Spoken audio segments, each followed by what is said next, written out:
guys, welcome to another Marc Harvill art painting tutorial, and I appreciate you tuning in.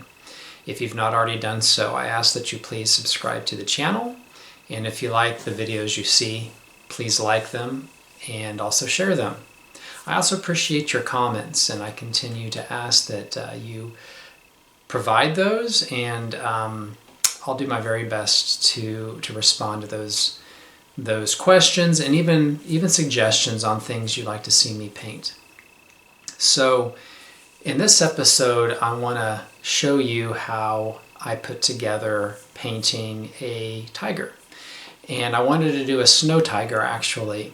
So what I did was since I don't have access to going to the jungle or going to Asia and photographing tigers, nor did I even go to the zoo for that matter, I decided to go to wildlifereferencephotos.com, and I purchased an image of a tiger, and that will be my basis for this painting. So let me show you the reference photo that I purchased, and then I'll show you how I put that together.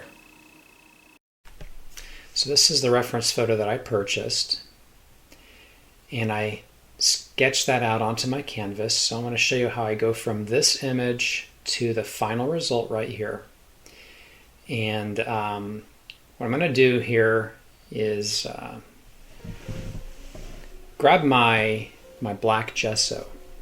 I'm going to paint the background of this tiger first with this black gesso. Now I like the black gesso, and I'll just mention that I paint this entire piece in acrylic, and certainly can be done in oil as well. It just takes a bit of a different approach, but I wanted to speed through this. And so I'm taking black gesso, and I like the black gesso because it's got such a very, very strong pigment. It's got really good pigment, good color. It covers very well. And I'm taking my airbrush here, and I've just kind of mixed together some really soft, light blues. I'm using ultramarine blue. I'm also using opaque blue, which has a little bit more of a greenish hue to it. And I'm just kind of spraying on some really simple effects in the background, as if there were kind of snow-covered trees in the background, maybe a little bit of snows falling around the tiger. And I just wanted to throw this on quickly. I could have done this with acrylic paint as well. It just takes a little bit longer. And I really just wanted to create those really nice soft effects. And it's just more easily done with an airbrush. Now I'm going to start here by just painting in the stripes on our tiger, and because it's going to be a white tiger, I'm not, I'm going to deviate, of course, from the reference photo, which the reference photo of the tiger is not certainly an albino tiger or a snow tiger, and that's fine. I want to take some artistic liberties on this here, but I really wanted to do a kind of a cold snow tiger scene. And this is one of those times where I'm just kind of using that reference photo as a very loose guide. And I'm painting these stripes, excuse me, with a little bit of carbon black, but mostly with burnt umber, and even a little bit of sienna.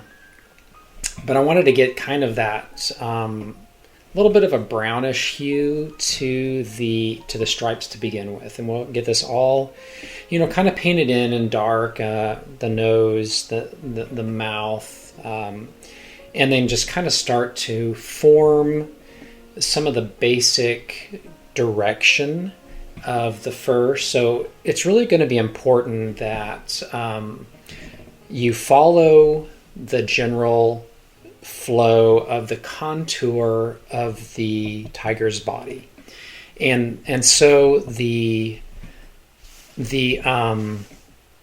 little fur hairs need to be, excuse me, need to be directional. They need to be flowing in the proper, in the proper direction to really give it that kind of that realism. So I'm just kind of bringing that in with my little angle brush here.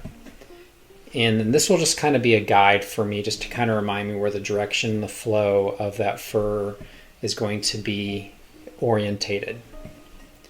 Now, the reason I wanted to do this painting in acrylic, to tell you the truth, is that I've got an art show, an art festival coming up in about 2 months, and I need to update my inventory. I just got out of a festival here recently and sold some pieces, and so I need to paint really quickly, and that's why I'm doing acrylic. Now, what I'm doing right now is I'm glazing. You're going to see me do lots of glazes on this painting. I'm glazing in. I put together a really light kind of a black and purple glaze, and it's really just a thin wash that I'm covering the tiger.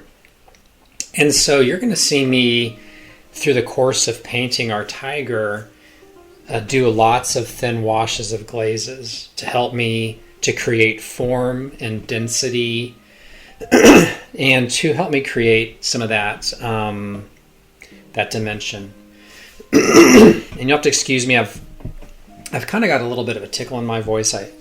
My family's come down with some sort of a cold here recently, and I think it's finally attacking me, so I'm starting to kind of lose my voice a bit, I can tell. But anyway, so I'm coming back now with pure white over that glaze, and the reason I'm using pure white is because I want to create the color. Really, I want to get the color established. I want to get some good brush strokes, because I'm going to be covering this back up again with more glazes, and that will help to kind of add some further color and darkness, and it'll really desaturate this pure white. And that's kind of my idea right now on this particular approach and technique. So I'm going to just use my very small round brush. I want to say it's maybe a number 2 round brush, so fairly small head on it, and I'm just kind of painting in just some simple brush strokes that are really soft. And so this is an older brush. It's a brush that is a little bit frayed, and as I apply it, it's allowing the that frayed head on that brush is kind of creating some texture, but it's keeping it very soft, and I'm not creating any real hard lines right now. I want to make sure that this background fur, and I call it background fur, it's really going to be the dense fur that's really tucked deeply into the tiger, is going to be much softer and blended and a little bit blurry. And so I'm going to use this kind of older frayed brush to help me do that, keeping in mind that this is, again, just pure white right from the tube. I've got just a little bit of water in it just to kind of give it a little flow, but really no mediums, and I'm just kind of applying it throughout the tiger, and it's totally saturated in its pure form. But we'll go back through and we'll kind of desaturate that and gray that out as I apply some more of my glazes, as I mentioned. And those glazes are primarily going to be black and dioxazine purple, and that'll kind of give it that bit of a purplish kind of tinge to it. And I like purple. I've mentioned this in the past. I feel like purple is a natural shadow color, and I think it just adds just a nice base for our tiger. So as you see me going through here, I'm really, again, trying to follow the contour of the tiger's body and how the hairs are going to kind of lay properly and in their proper direction. And that's going to be really important to establish this directional flow of the fur early on. And then each fur is going to be a little bit smaller as I get moving toward the mouth and the top of the nose. that the strands of fur are going to get a little finer. They're going to get shorter. They're going to be very dense. So you'll see me as I continue to paint this. I'll use a couple different brushes to kind of help me accomplish this, but it almost turn into sort of a stippling effect as I get closer to the nose and the mouth region, and then the hairs will naturally go longer and broader as I move down closer to around his jawline. So this will take a little bit of time, but I'm kind of working around those stripes. I will come back to the stripes later and kind of add in some more dark stripes to kind of overlap those lighter stripes and kind of really allow the two colors to kind of merge together properly, so there's no hard lines there. So I've kind of changed my brush here. I've changed to a kind of an angle brush where I can get a few thinner strokes here.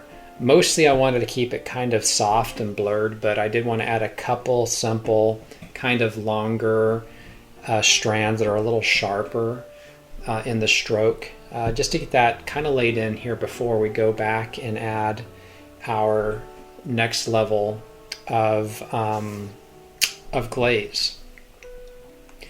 But I find that glazing is just a wonderful technique and really can add some form. As I'm coming through here now and I'm bringing in those kind of purplish hues of glaze, I'm also adding a little bit of Indian yellow. I wanted to get just a little bit of yellowish or brownish kind of tone to the tiger. A lot of times if you look at these white tigers, they're not purely white. There is a little bit of yellowing or orangish kind of brownish hues kind of mixed into their fur a little bit, and I wanted to get that kind of added in with a glaze. Now I'm bringing in this nose, and I've used crimson, very desaturated crimson mixed with some umber, and got that really nice and dark. And then I'm just bringing in a little bit of form here on the nose. We've got some of the pores that are fairly common that we see around these cats' noses, and just kind of get those stippled on real quickly. And then I'm glazing the eye with some ultramarine blue, and then I'll come back with a little bit of teal color or turquoise color and just kind of introduce that as well. But I wanted to kind of just softly blend in a little bit of glaze on top of these eyes now, and have a little bit of shadowing there at the top where the bone structure from kind of the forehead sort of creeps over, and he's going to have some eyelash there and some fur that's going to kind of shadow up the top region of that eye. And then I can come back with a turquoise and just kind of add a little bit of starburst effect to the eye that we can often see into this. So I'm gonna work on these eyes a little bit, and then I'll kind of abandon that for a while, and I'll come back and I'll add a little bit more later. You'll see me kind of play with it, toy with it, and just try to add a little bit of shape. But these eyes are really going to be the focal point to the painting. It's going to be one of the first things that really draw your attention to the tiger, and I want it to be very expressive and really just kind of pop out at you there. These tigers have beautiful eyes, which I think is very, just has a nice draw to them. Okay, so I'm coming back now with my finer head. I think this is a number 1 round brush, and I'm bringing in a little bit more form and variety. I'm adding a little bit more black to the stripes now, and I'm kind of bringing in a little bit more longer strands and lines, and trying to get them to sort of merge with the whiter fur. But you can already see, because of that glaze, and now the glaze is dry, they dry pretty quickly. Give it a few minutes and they're usually fairly dry. I can start working over them, but that glaze totally desaturates all of that pure white. And I'm not one to usually paint in pure white. I like to use pure white at the very end for my truest accents and my tonal best values, but in this particular approach, painting a white tiger, I am using a lot of pure white paint, knowing that I'm going to go back and desaturate them with glazes. And so it's just a little bit of a different approach. Now I'm going on top of that glaze, I'm adding the next layer of paint, the next layer of fur, which is allowing me again to create some density and some thickness into the fur, and really kind of pushing back that first layer of brush stroke to sort of help it give that illusion of thickness and density. So I'll go through here with this finer brush, and I'll continue to kind of refine as I build on top of these layers.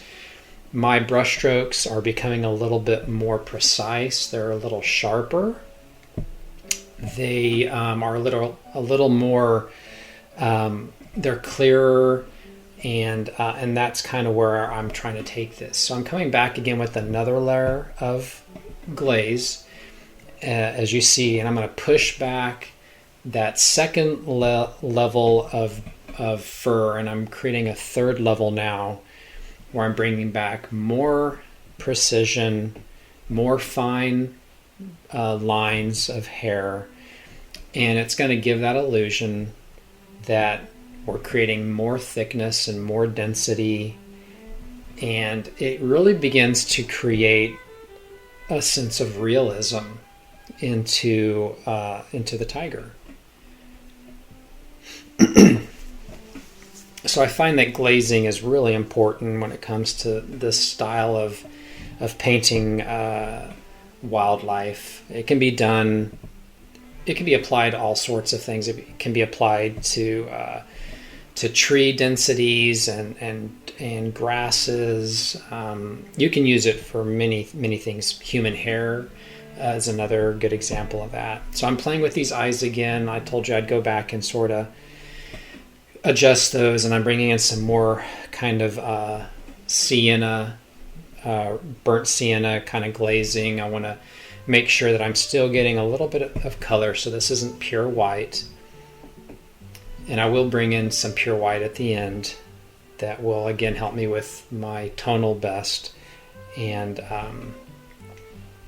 that'll really help to kind of put that cherry on top of all of this at the very end. So I'm bringing in some more accent strokes here. I'm kind of working around this muzzle, and I really want to kind of draw the attention sort of to the central point. That's going to really be those eyes, and kind of around the eyes at the forehead region, and also around this nose and this mouth. This is going to be the part of the cat that really sticks out most toward the viewer, and everything else I kind of want to tuck it back, and that'll help me to create almost like a three-dimensionality on this.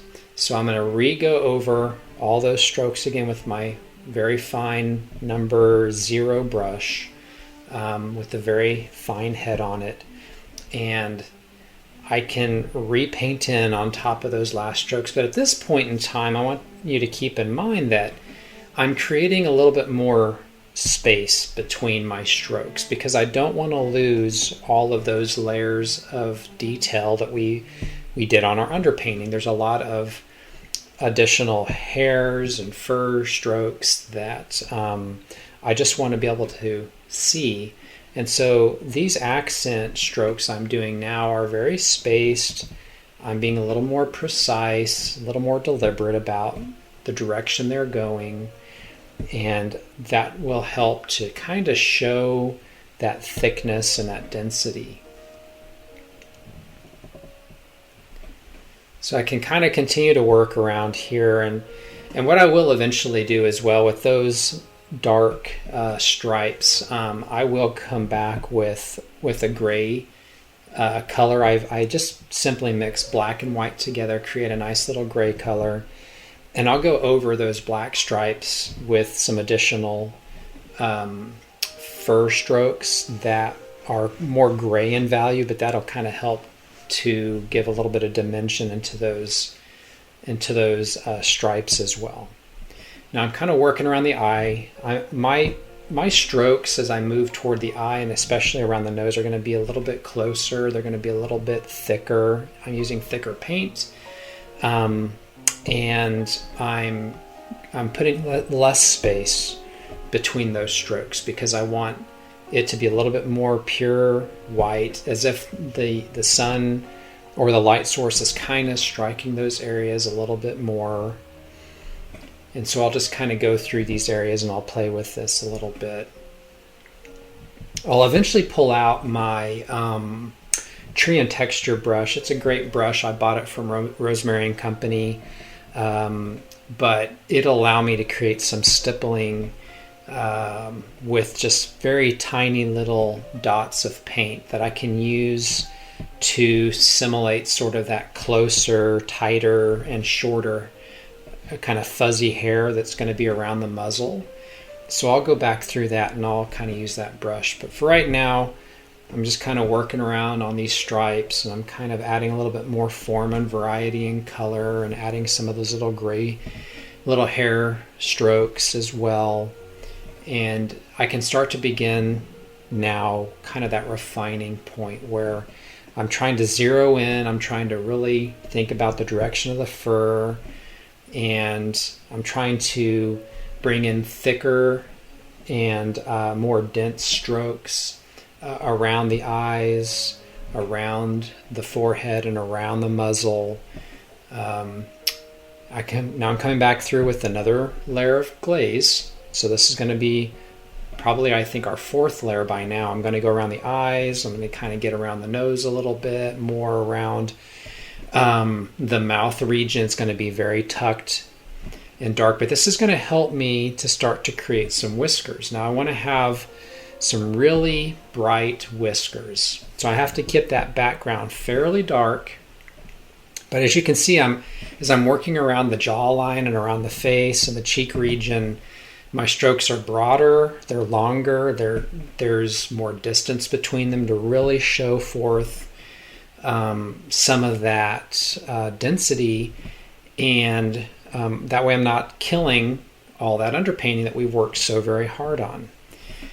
And so I'll continue to kind of refine this and work this, and I'm kind of pushing and pulling here, going back and forth between lights and darks now, and really thinking about where the shadows and where the highlights are going to be now, and this is going to really begin to create the dimension that I'm looking for.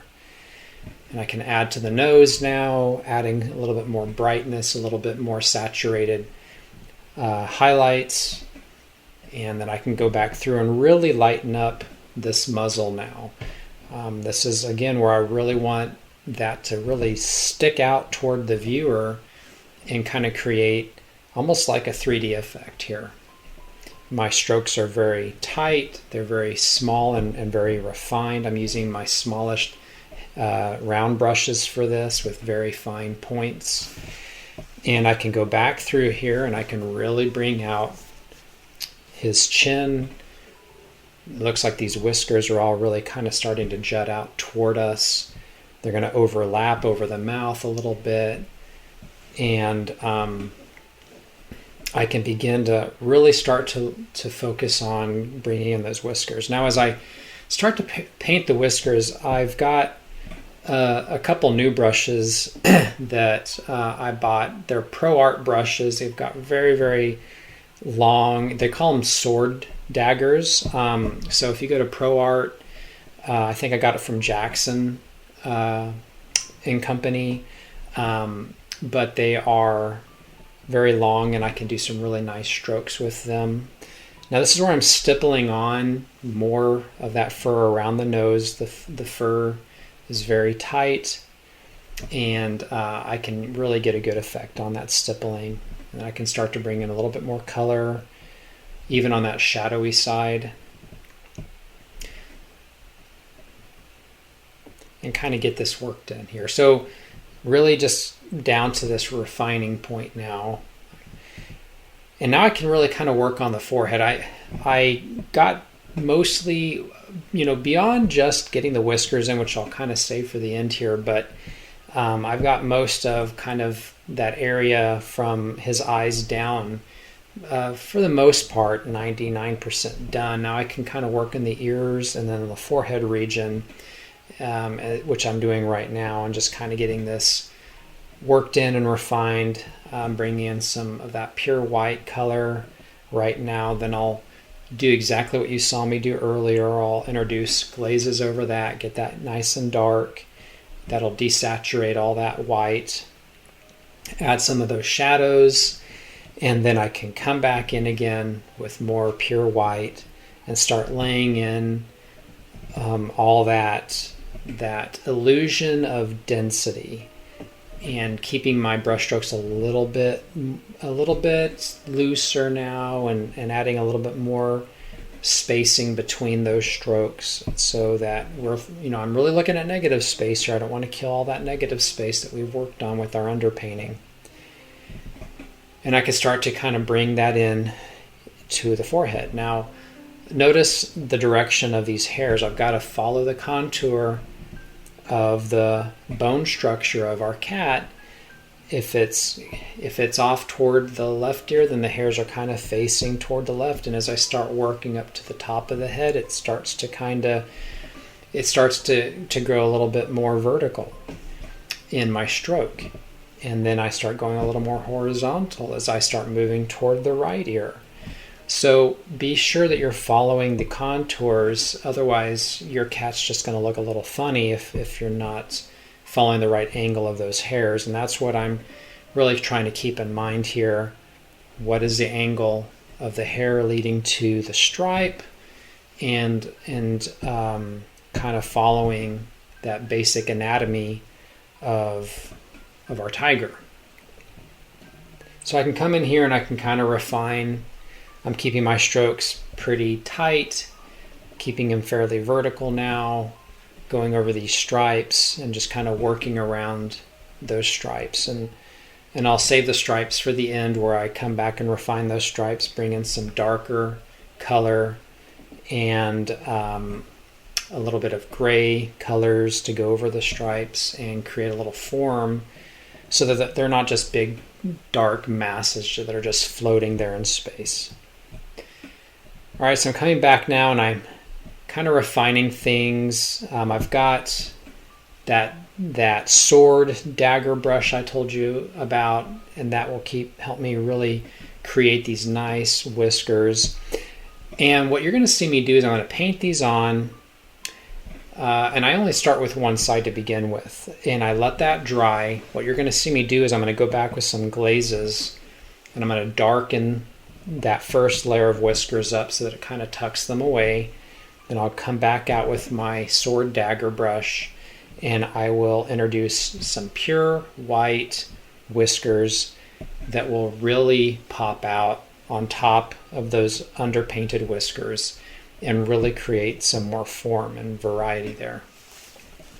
So I'm just bouncing around here, and I'm starting to work on the other ear now and on the other side of his head, and really it's just a repeat of what you just saw me do. I'll bring in the white, and then I will glaze everything, get it all nice and dark, and then I'll come back and reintroduce some more white, and my strokes will be broader, and I'll try to preserve the underpainting and watch my negative space. So it's really just an exercise of repetition, which you've already seen me do, and getting that kind of worked in here now.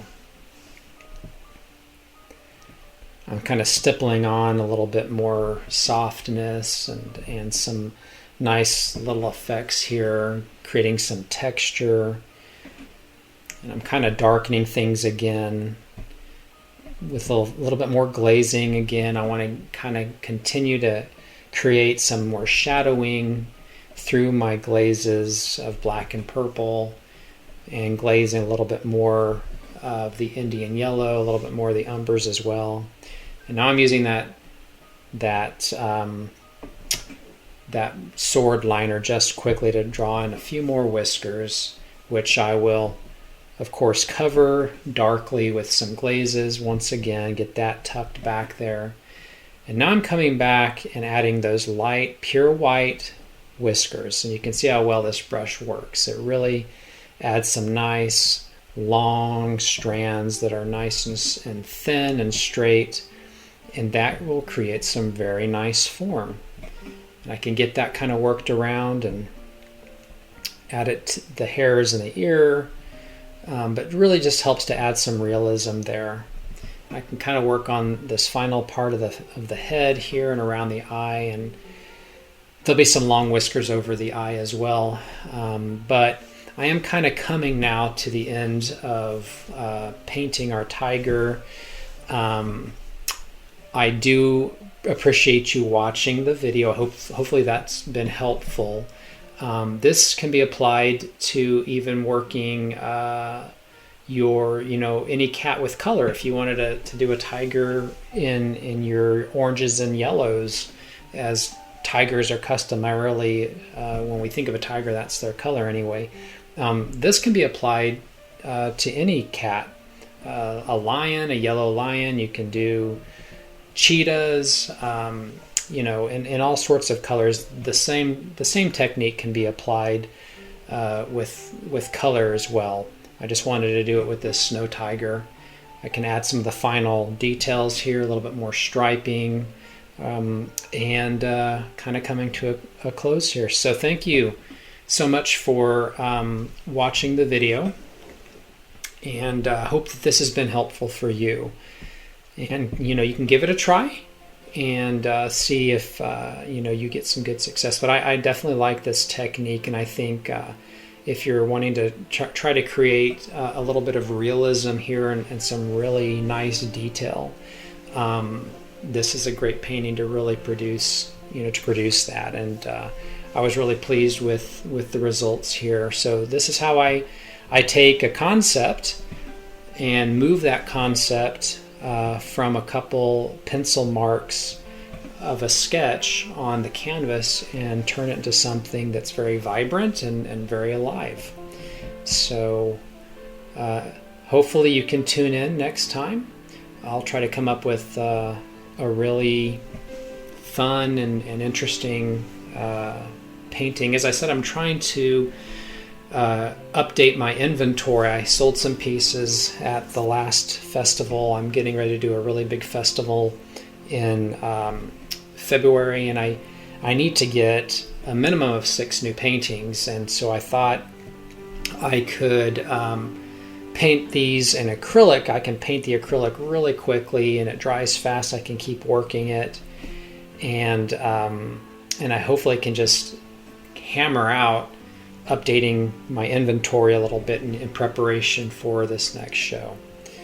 So I'm just kind of finishing things off here with some simple glazes here, getting a little bit more shadowing now, and just kind of improving a couple final touches now to the tiger. And that should really kind of finish this off. So again, thank you so much. Please subscribe if you've not done so. Please like this video if you did in fact like it, and please share it as well. That helps me build the community, and I appreciate your support. Thank you so much for tuning in, and I'll go ahead and sign off for now. Thank you. Bye-bye.